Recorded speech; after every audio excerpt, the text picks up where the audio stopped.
চট্টগ্রাম মহানগর গোয়েন্দা ডিবি পশ্চিম বিভাগের অভিযানে কুলসি থানার মতিঝর্ণা এলাহাতুন মিনহাসউদ্দিন রাহিম নামের এক আসামিরে গ্রেপ্তার করেছে পুলিশ।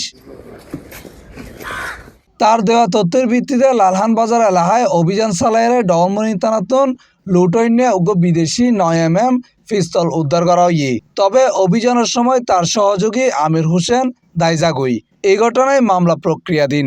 14 এপ্রিল ভোরবেলা আমাদের চট্টগ্রাম মেট্রোপলিটন পুলিশের ডিবি পশ্চিম বিভাগের একটি আভিযানিক দল লালখান বাজার মতিঝর্ণার 3 নম্বর গলিতে অভিযান চালিয়ে মিনহাজ নামে এক ব্যক্তিকে গ্রেপ্তার করে।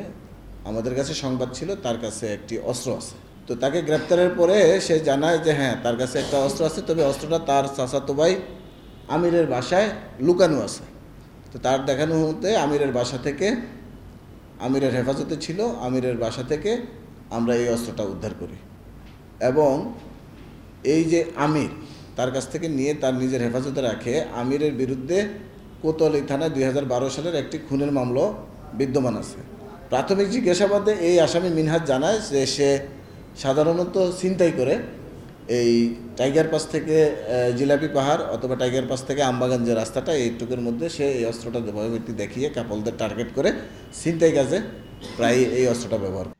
এছাড়া একই দিন পাহাড়তলী এলাকাতুন পৃথক অভিযানে 320 পিস ইয়াবা ও মাদক বিক্রির টিয়া উদ্ধার সহ একজনের গ্রেপ্তার করা হয়।